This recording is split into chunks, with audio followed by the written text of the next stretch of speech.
Chères téléspectatrices, chers téléspectateurs, je suis très heureux de vous retrouver dans votre programme Ilm wa Hadara, Science et Civilisation. On essaye toujours de voir quels sont les liens directs entre les pratiques scientifiques et les grands enjeux civilisationnels. Aujourd'hui, j'ai le grand plaisir d'accueillir Si Hichem El-Behi. Bonjour. Bonjour, merci pour l'invitation. Je vous en prie, nous sommes ici dans votre université, l'UM6P, à Ben Guerir. Nous allons explorer ensemble les liens étroits entre l'urbanisation qui est devenue un phénomène massif pour notre humanité et le changement climatique. Avant cela, comme je fais souvent avec mes invités, j'aimerais bien qu'on fasse le parcours de votre itinéraire, de faire l'itinéraire avec vous, pardon, de vos études, d'abord secondaires, plus universitaires. Vous les avez accomplies dans quelle ville? D'abord les toutes premières études. Alors, donc moi, ma ville natale, c'est Casablanca. Donc, c'est là où j'ai fait toutes mes études. Donc, j'ai eu mon bac sciences maths au lycée Ibn Somers. Donc, c'est un lycée qui se trouve pas loin de l'ancien Médina à Casablanca. Oh, je le connais bien. Figurez-vous que c'est là que j'ai fait mon collège. Okay. Donc, quelle coïncidence. Oui. Et comme bachelier, fraîchement diplômé, donc j'ai essayé de postuler à droite à gauche. Et à ce moment-là, j'étais très séduit par le monde de l'économie. Parce que je savais que quand on parle de l'économie, on parle du pilier principal de n'importe quel développement durable. Et c'est la raison pour laquelle j'ai passé avec succès le concours de l'ESCG. Mais par la suite, l'ESCG, il faut rappeler ce que c'est. C'est l'École nationale de commerce et de gestion. Commerce et de gestion. Et par la suite, je me suis rendu compte que c'est pas ce que je voulais faire réellement. Oui, cela arrive. Exactement. Et c'est la raison pour laquelle je me suis orienté vers l'université Hassan II, où j'ai préparé d'abord une licence en sciences mathématiques et applications. Et le choix des mathématiques n'était pas un hasard, c'était un choix très bien fondé. Parce que quand on parle des mathématiques, on parle d'un passe-partout. Et en même temps, je voulais opter pour une filière qui va me permettre d'avoir, en quelque sorte, un étendu encore très large. Donc, une fois que j'ai obtenu ma licence, j'étais accepté dans plusieurs masters. Parmi ces masters, il y a l'énergie renouvelable et l'efficacité énergétique, également les systèmes d'information géographique et gestion des territoires. Et donc, sans réfléchir, j'ai opté pour les SIGGT, Système d'information géographique et gestion des territoires. On appelle ça les géosciences. Exactement, vous êtes un spécialiste des géosciences. Mais c'est magnifique, votre premier parcours balbutiant, parce que finalement, les mathématiques structurent beaucoup. Exactement. Et puis bon, le petit passage par la gestion pour vous rendre compte que ce n'était pas votre domaine. Cela arrive, on le dit, et je le dis là avec vous, aux téléspectatrices et aux téléspectateurs, les premières orientations, si ça ne nous convient pas, il ne faut pas s'entêter, il faut aller vers autre chose. Et il est vrai qu'en faisant beaucoup de mathématiques, on ouvre à beaucoup de champs. Et votre parcours est tout à fait intéressant à ce sujet. Donc maintenant, vous êtes dans les géosciences. Je dis maintenant, pas seulement pour aujourd'hui, mais on se replace au temps où vous avez choisi les géosciences. Et ces géosciences étaient orientées territoire. Exactement, c'était orienté territoire. Parce que d'abord, il y a le volet SIG, Système d'information géographique. Ça reste quand même à la fois un outil et un concept qui aide en fin de compte dans la prise de décision. Alors, quand on parle des systèmes d'information géographique, il y a deux volets. Il y a le système d'information, il y a le volet géographique. Quand on parle des systèmes d'information, là, on parle de toute une architecture matérielle et logicielle. Et quand on parle de géographique, c'est comment on peut représenter cette information à référence spatiale. Et là, on va passer de tout ce qui est base de données normale, le stockage des enregistrements au niveau de bases de données, à d'autres formes de bases de données qui sont dites de bases de données à référence spatiale. Et puis, il y a le volet génie, gestion des territoires. Et quand on parle de la gestion des territoires, ça reste quelque chose de pluridisciplinaire. Donc là, on parle du développement des bâtiments qui vont abriter une population donnée, le développement des infrastructures. Là, je parle de l'infrastructure routière, une infrastructure qui va abriter des activités industrielles et commerciales, etc. On parle de c'est toute l'organisation du territoire, finalement. C'est toute l'organisation du territoire. Et c'est la raison pour laquelle j'ai opté pour ce master, parce que ça permet, en fin de compte, de répondre, en fin de compte, aux problèmes les plus complexes auxquels les territoires et la société sont confrontés. Et puis, après votre master, vous avez ciblé un point particulier. Comme je le disais, c'est les rapports entre l'urbanisation et le changement climatique. C'est cela précisément qui qui a été votre premier sujet de recherche. Exactement. Alors, ce sujet, je l'ai commencé durant mon master. Oui. Parce que quand j'étais en master, j'ai exploré pour la première fois le monde de la recherche. Et même durant mon projet de fin d'études, j'ai travaillé sur un projet purement académique, un projet qui émane d'une pure substance de recherche, d'une pure substance scientifique, qui a fait l'objet d'une publication, toujours en lien entre l'urbanisation et également les changements climatiques. Et puis, par la suite, une fois j'ai obtenu mon master, avant même le fait d'avoir mon diplôme, donc j'ai intégré une boîte. C'est une compagnie suisse qui est spécialisée dans la fabrication et également la commercialisation des instruments topographiques. Une entreprise qui est au Maroc ou Exactement. D'accord. Donc ici au Maroc. Et comme par hasard, je suis retourné une deuxième fois vers le monde de l'économie, vers le monde de la gestion, parce que j'ai porté la casquette d'un ingénieur technico-commercial. Et donc j'avais deux missions. La première mission, c'était de projeter cette entreprise sur des marchés très porteurs. Et la deuxième mission, c'était d'assurer des formations sur la gestion que vous aviez laissée de côté et c'est rappelé à vous. Exactement, c'est ça. Et puis, il y avait une deuxième mission, c'était d'assurer des formations sur l'utilisation des différents instruments topographiques. Entre autres, il y a le GNSS qui est le Global Navigation Satellite System. Oui. Et je me suis rendu compte une deuxième fois que c'est pas ce que je voulais faire réellement. J'ai démissionné et je me suis orienté une deuxième fois vers l'université Hassan II pour préparer cette fois-ci un doctorat en géosciences fondamentales et appliquées, option SIG et télédétection. Option quoi? Système d'information géographique et système d'information géographique. Donc reprendre là où vous aviez arrêté vos recherches durant le master. Exactement. Et ce qui vous a intéressé à ce moment-là, c'est toute l'information autour du changement climatique adaptée à l'urbanisation. Exactement. Et si je puis dire, à Casablanca, vous étiez en de bonnes mains parce que c'est une ville quand même qui connaît beaucoup de changements urbains et en même temps qui souffre climatiquement quand même d'une pollution assez notoire. Exactement. Donc vous avez tout résumé. Quand on parle de la ville de Casablanca, ça reste la capitale économique, ça reste l'une des plus grandes métropoles du continent.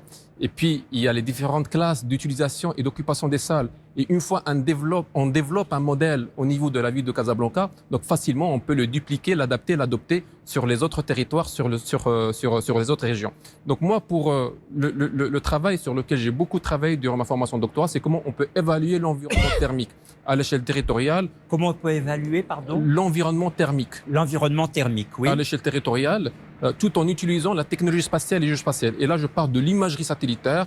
Et on a travaillé avec une série multitemporelle d'imagerie satellitaire pour avoir une idée sur le suivi spatio-temporel dans l'espace et dans le temps des différentes... Quels sont les effets directs pour le citoyen casablancais de cette vision satellitaire?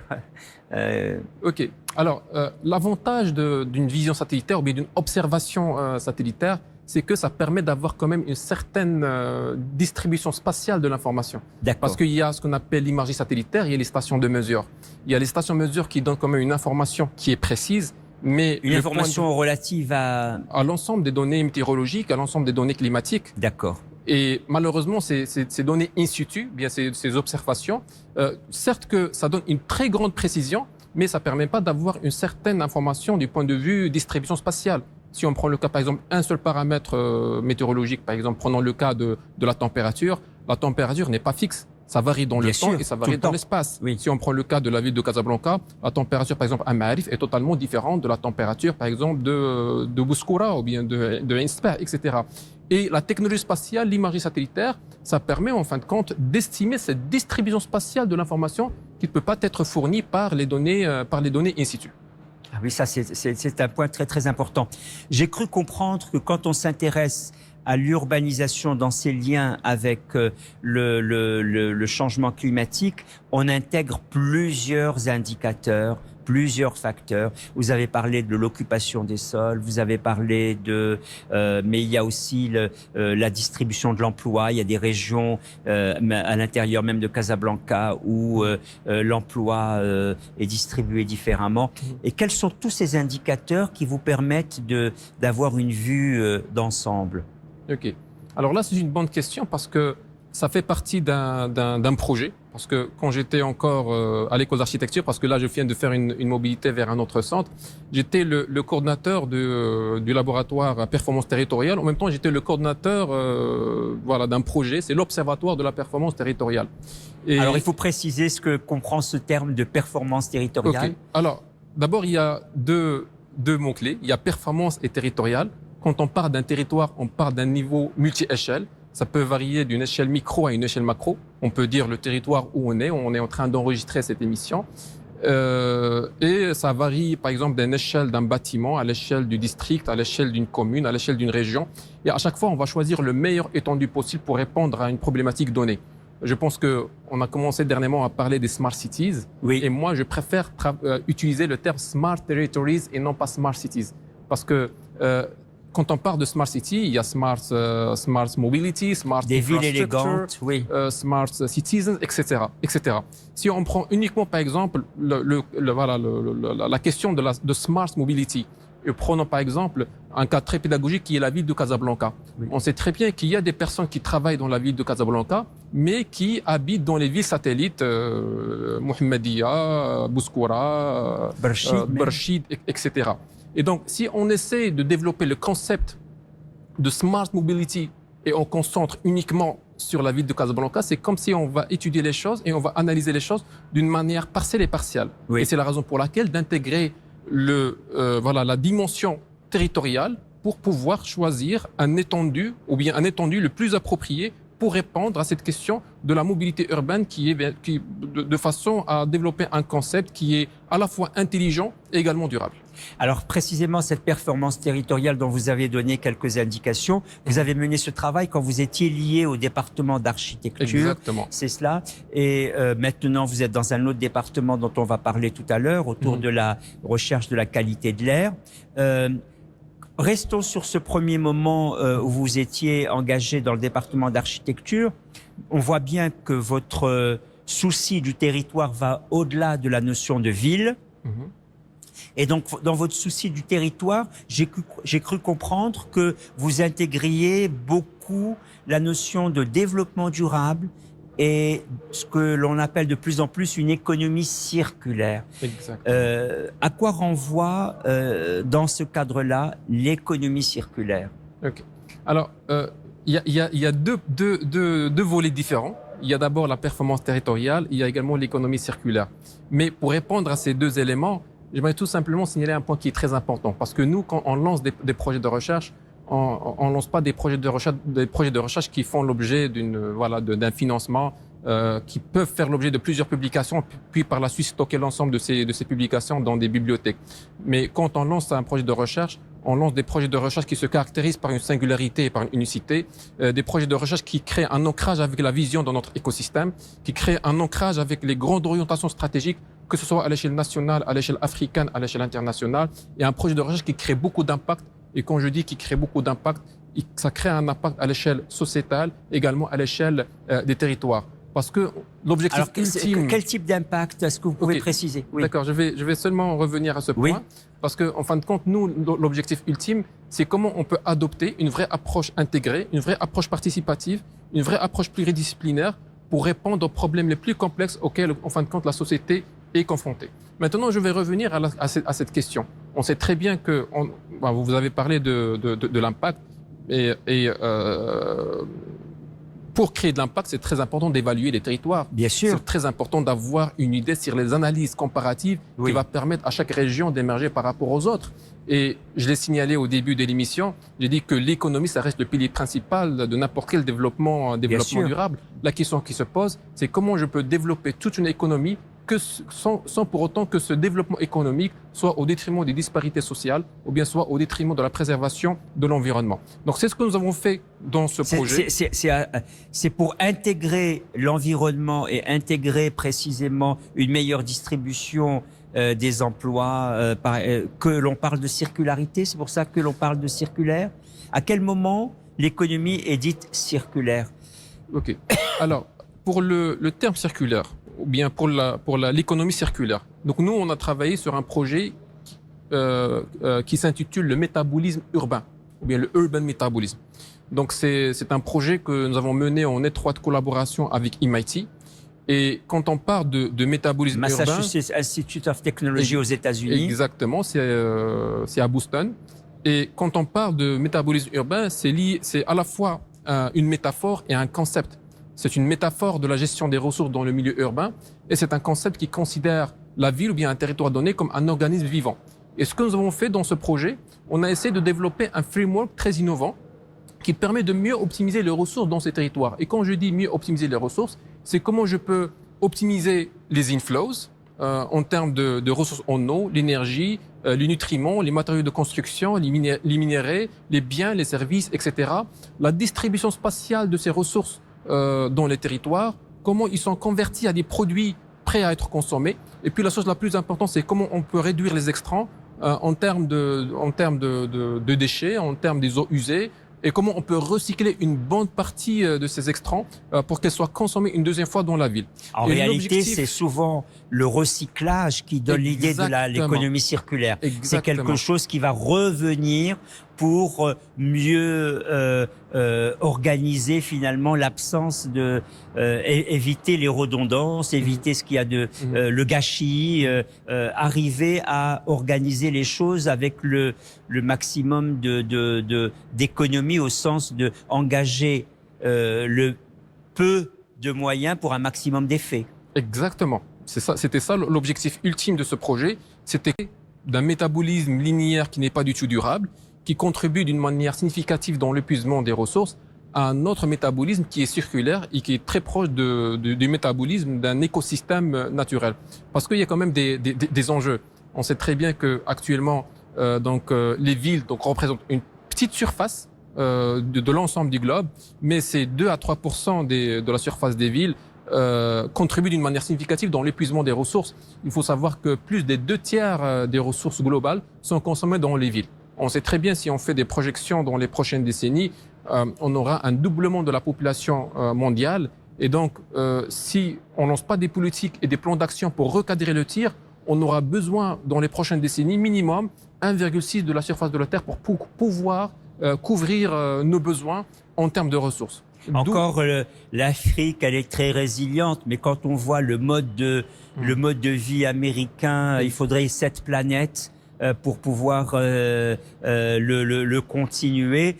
Au Maroc, dans cette économie circulaire, un des grands enjeux, c'est la récupération des eaux usées. Exactement. Et cette récupération devient, pour un pays qui connaît de manière maintenant presque chronique des années et des années de sécheresse, il faut précisément orienter toute la recherche que vous faites vers de tels objectifs qui sont véritablement urgents. Exactement.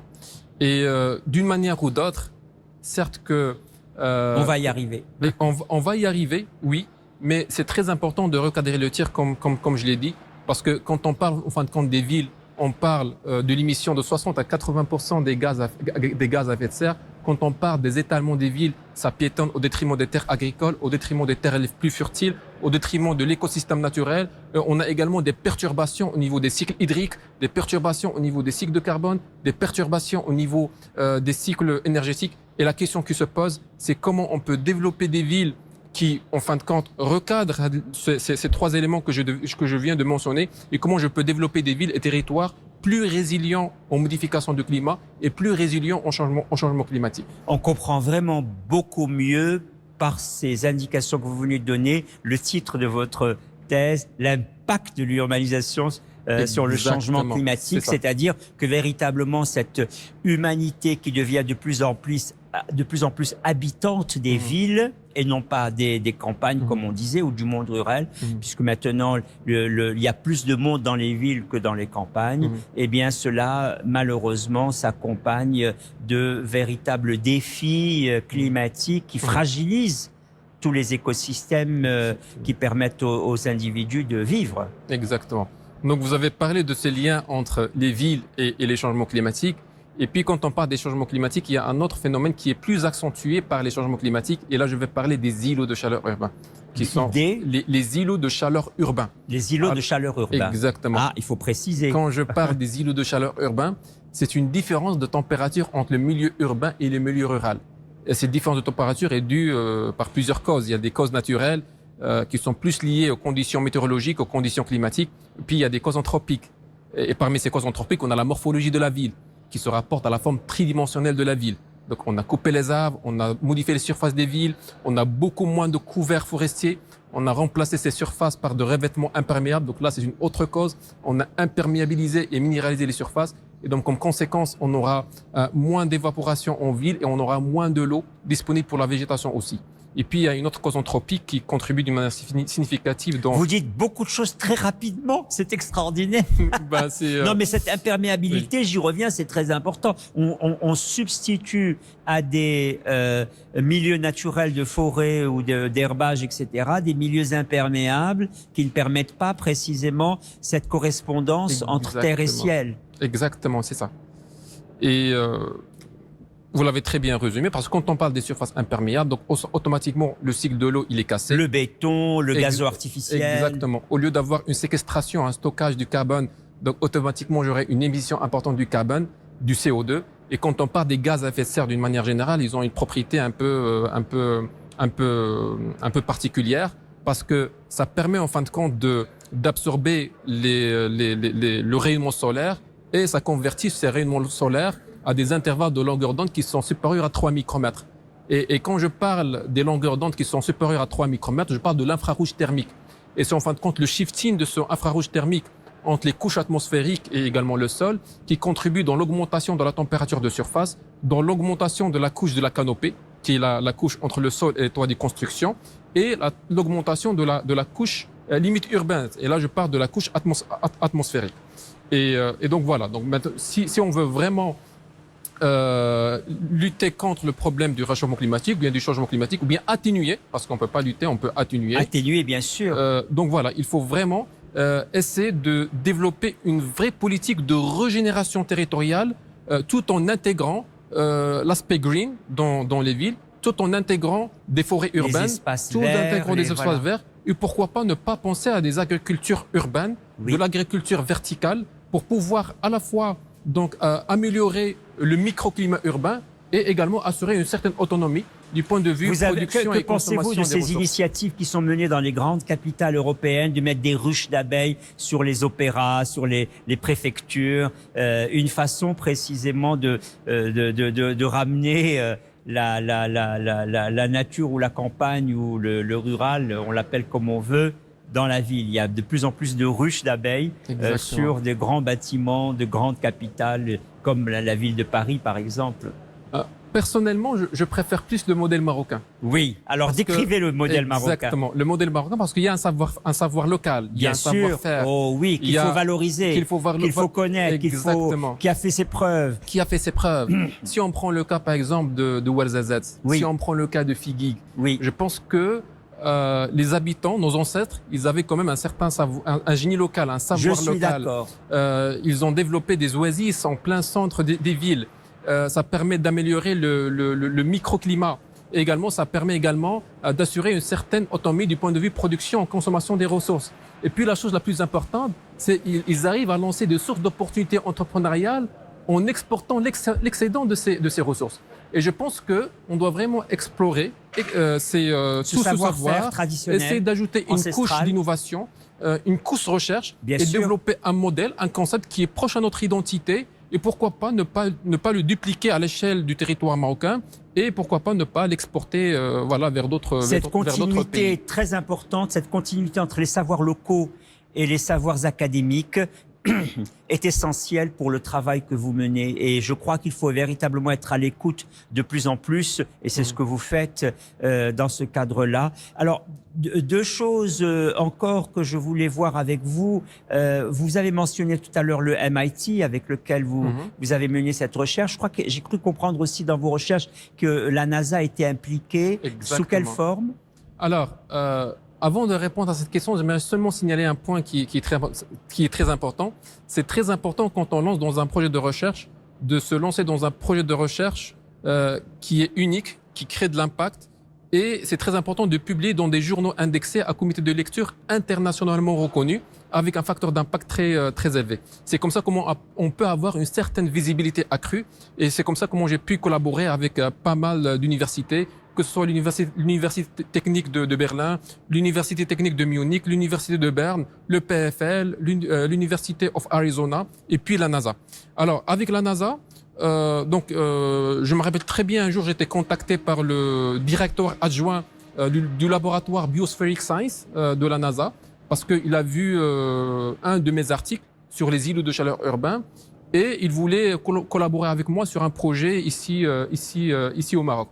Donc on a commencé à travailler d'une manière officieuse pour voir si on peut converger nos idées vers la même vision, si on peut créer une synergie. Et puis par la suite, on a travaillé sur un proposal dans le cadre d'un appel à projet qui a été lancé par la NASA. Et nous avons pu quand même obtenir un financement de la NASA pour gérer ce projet de recherche. Ce projet de recherche, vous le menez ici à l'UM6P? C'est entre l'UM6P et la NASA. Et la NASA, Et l'objectif de ce projet, c'était d'évaluer les changements d'utilisation et d'occupation des sols, ainsi que leurs conséquences socio-économiques. C'est ça. D'où le fait que vous êtes de plus en plus orienté vers les recherches de qualité de l'air. Et c'est précisément ce département que vous avez rejoint après avoir beaucoup travaillé. Avant même, parce que cette collaboration a démarré en 2021. Oui. Et on voulait tout simplement avoir une idée sur le suivi spatio-temporel durant les 40 dernières années des changements d'utilisation et d'occupation des sols, comment les villes se développent au détriment des terres agricoles, au détriment des terres naturelles, etc. On a même développé des modèles de prédiction des changements d'utilisation et d'occupation des sols à l'horizon 2030, à l'horizon 2040, à l'horizon 2050 et à l'horizon 2100, en utilisant des techniques de l'intelligence artificielle, notamment le deep learning. Et ces types d'informations permettent tout simplement de développer des scénarios de développement, de développer une vision qui est orientée vers le futur pour aller vers la prospective territoriale. Et puis, dans le cadre du même projet, on savait très bien que la classe qui contribue d'une manière significative dans la dégradation de l'écosystème naturel, c'est la classe urbaine. Et c'est la raison pour laquelle on voulait savoir si l'étalement urbain se fait d'une manière durable ou pas. Et la meilleure façon pour faire ça, c'est de calculer ce qu'on appelle l'indicateur de l'objectif de développement durable 11.3.1 qui donne une idée sur ce qu'on appelle en anglais le land use efficiency. Et de land use efficiency, c'est seulement un rapport entre l'étalement des villes et la croissance de la population.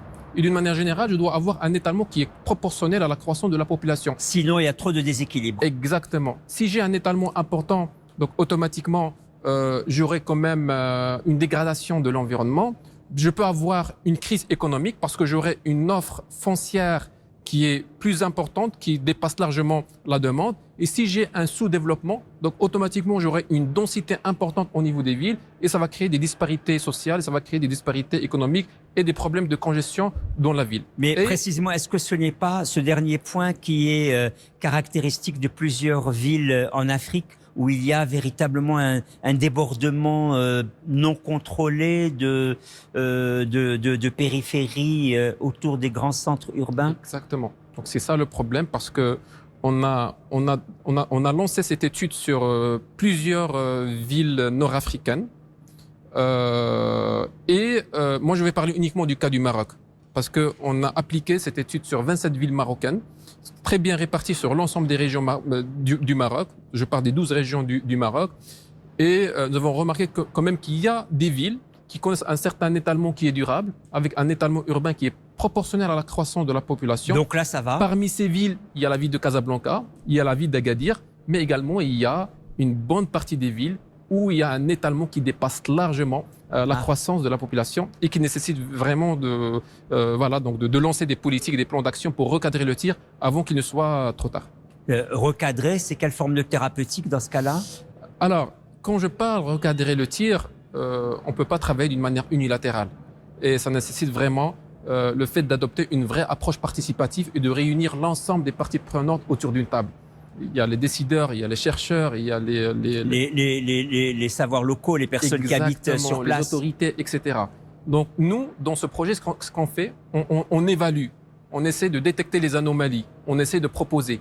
Et puis par la suite, on doit adopter une vraie approche participative pour résoudre tous ensemble ce problème qui est lié En tant que chercheur, bien évidemment, vous ne pouvez qu'apporter une consultation, mais pas l'élément décisionnel qui appartient aux décideurs politiques. Dernier point, parce qu'on arrive à la fin de l'émission. Vous avez rejoint maintenant un département ici qui est le département de la qualité, de recherche sur la qualité de l'air. C'est tout à fait cohérent avec tout ce que vous venez de dire. Cette qualité de l'air, bien évidemment, engage toute une réflexion sur la pollution. Quel est ce nouveau virage que prennent vos recherches et son adaptation précisément au Maroc? Okay. Alors, donc là, je viens juste de démarrer une nouvelle aventure. Oui. C'est avec le African Research Center on Air Quality and Climate. On va le redire. Donc, le Centre africain sur la qualité de l'air et de l'environnement. Et climat. Et du climat. Et du climat.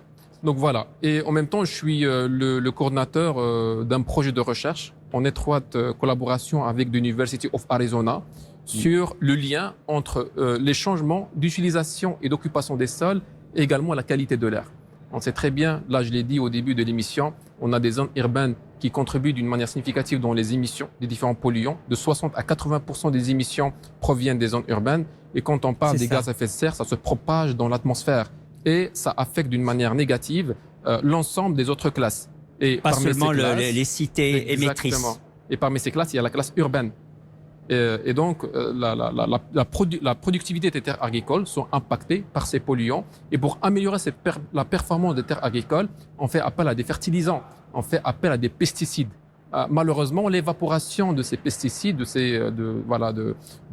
ces fertilisants, contribue une autre fois dans l'émission des différents polluants. Et parmi ces polluants, on a l'ammoniac. Et l'interaction de l'ammoniac avec les différents polluants dans les zones urbaines crée un autre gaz à effet de serre 300 fois plus dangereux que le carbone. Et donc, ça impacte à la fois l'environnement, également la santé de la population, et également ça peut... C'est là où on voit qu'effectivement la recherche précise sur ces composants de l'air va pouvoir faciliter aussi aux décideurs publics de prendre des mesures urgentes. Nous arrivons à la fin de l'émission. Merci beaucoup, Si Hicham El-Bahi. Ici, professeur à l'université Mohamed VI Polytechnique sur le site de Ben Guerir, et bravo pour toutes ces merveilles de recherche que vous menez depuis si longtemps. Merci beaucoup. Merci, chères téléspectatrices, chers téléspectateurs, de votre écoute, toujours attentive, et vous dis à une prochaine fois. Au revoir.